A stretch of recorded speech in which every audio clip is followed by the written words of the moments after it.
Well, hi, everybody. Time for another OSTA update. I'm Bill Bateman, your host. Come on in. Let's get things started.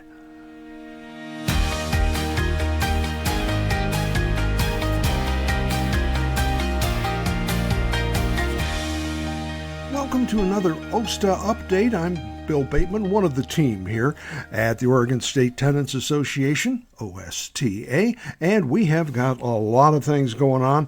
It's so big, in fact, I'm going to cut this into two pieces.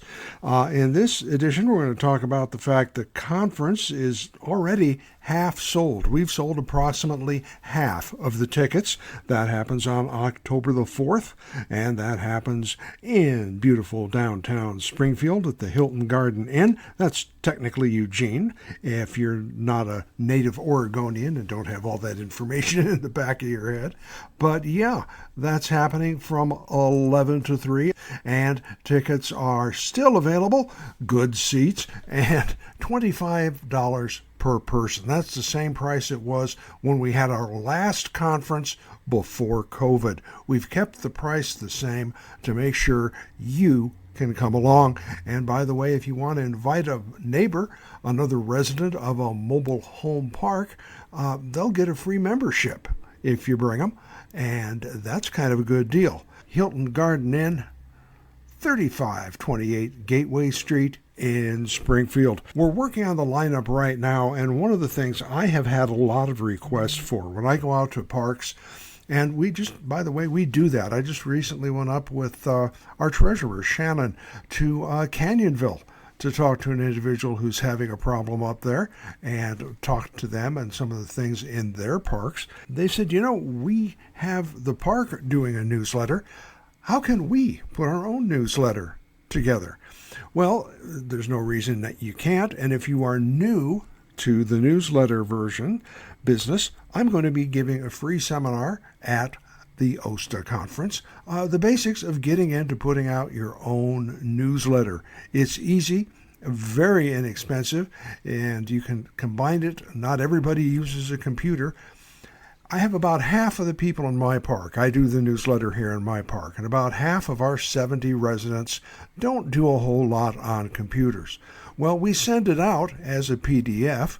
It's an electronic file that's really easy to do, and we also print them out on a color printer and put them up by the mailbox. So if you don't feel like signing on, you've got an opportunity to get that newsletter. We'll have all kinds of tips and tricks for you, especially if you are a new newsletters person. So that's coming up at the conference. I hope you have a chance to stop by and say hi. We'll be up there, up until at least 3 o'clock taking care of business. And in the next podcast, we're going to have an update on HB 3054 and getting it implemented. We have already had some issues with folks trying to get around the deadlines, trying to say, we're going to raise your rent in January of 26 to 10%. Doesn't sound good. I'll have a full breakdown on that next edition. This edition, let's talk about parks. Specifically, parks actually do sell to residents. The good news is that happened in Glenwood, Colorado, and the bad news is it's not happening much here in Oregon. That's one of the things I want to talk about at the conference, what we can do to kind of level the playing field for communities that wish to buy their own park. And let's look at the mechanism here in Oregon for doing that. How, what, who, when. It's a complex procedure. We formed a purchasing committee here in the park, and that's as far as we've got. So that's something we want to talk to. Maybe that's one of the things, I know it's one of the things I want to talk about in the coming 5 years. Maybe that's something that's important to you too. Getting control of your park instead of seeing it sold to a large corporation. So that's coming up. Kind of a big deal here for us. It's and it is a big deal for you. We finally got our nonprofit postal permit.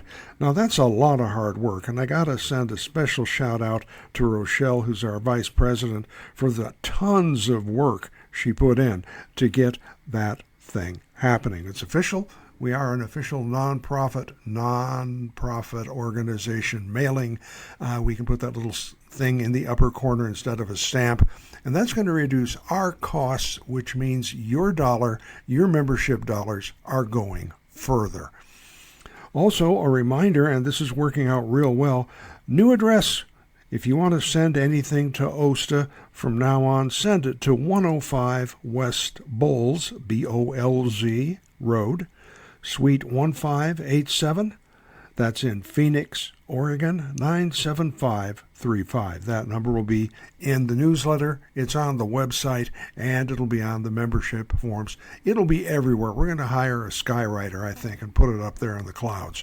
But we do have a new address, and it has already reduced a lot of the problems with people sending in a check and then the check getting delayed because it has to be forwarded from one city to another, and the mail gets backed up. And yeah, that's just not right for you. That's not good business for us. So that's another problem we've cleared out of the way. That's our OSTA update for today, September the 5th. Come on back. I'm hoping tomorrow, or at least the day after, to have the update on HB 3054 and some more information on what's happening. Also, keep an eye out for your newsletter. This promises to be interesting. Rochelle normally does our newsletter, and she is just swamped with the conference. So I have stepped up, and I've said, I'm going to do it this month.